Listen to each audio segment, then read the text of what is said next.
Assalamualaikum and hello everyone. My name is Nur Alia binti Jayari and my metric number is L24A0562.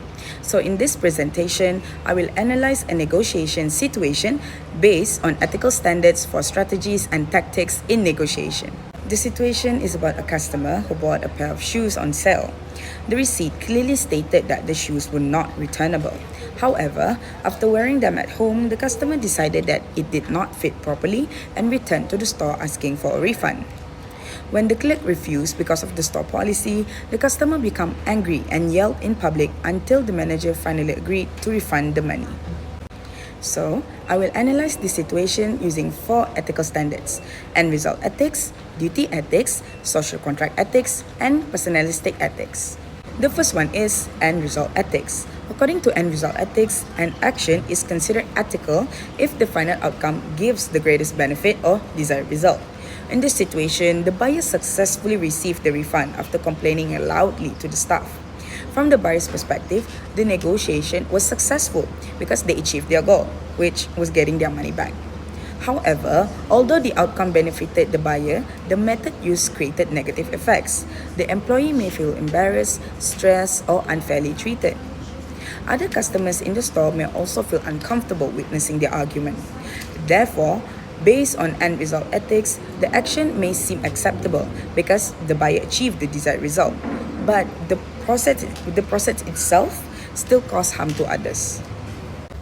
Next is duty ethics. Duty ethics focuses on rules, responsibility, and moral obligations rather than the outcome. In this case, the receipt clearly stated that the shoes were not returnable. This means that the buyer already agreed to the store policy when purchasing the shoes. From the perspective of duty ethics, yelling at the staff to force a refund is unethical because the buyer ignored the rules and failed to respect the agreement. The store employees were only following company policy, so pressuring them publicly was not morally right. Under duty ethics, honesty, respect, and following rules are more important than achieving personal benefit. Social contract ethics. Social contract ethics is based on the norms and expectations accepted by society or organizations. In society, customers are expected to communicate politely and professionally when making complaints. Businesses are also expected to provide respectful customer service. In this situation, the buyer violated normal social behavior by shouting aggressively in public. Even though customers have the right to express dissatisfaction, society generally expects conflicts to be handled calmly and respectfully. Because of this, the buyer's behavior would likely be viewed negatively by most people. The action damaged the professional relationship between the customer and the store. Personalistic ethics. Personalistic ethics depends on personal values, conscience, and beliefs about what is right or wrong. From this perspective, different people may react differently. Some individuals may believe the buyer's action was justified because the shoes were uncomfortable and the customer's satisfaction is important. However, others may believe the behavior was wrong because embarrassing workers publicly over a refund is disrespectful and unfair. Personally, if someone values kindness, empathy, and respect, they would probably feel guilty about yelling at the employees just to obtain a refund. The best ethical approach, in my opinion, is duty ethics.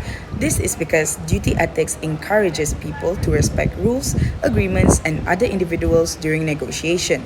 Receipt already stated that the shoes could not be returned, so the buyer should communicate calmly and discuss possible alternatives politely instead of creating pressure through anger. If I were in the buyer's position, I would not behave this way in real life. I understand feeling disappointed after buying uncomfortable shoes, but shouting at employees is unfair because they are simply doing their job. Instead, I would try to negotiate respectfully, explain the issue politely, and ask whether there could be another solution, such as exchanging the shoes or receiving store credit. I believe respectful communication creates a more positive outcome for both parties. To conclude, this situation shows how ethics play an important role in negotiation. Different ethical standards provide different perspectives on whether the buyer's behavior was acceptable. While the buyer achieved the desired result, the aggressive method used created negative effect on others. Therefore, negotiators should always consider not only the outcome of a negotiation, but also the moral and ethical impact of their actions. That is all from me today. Thank you.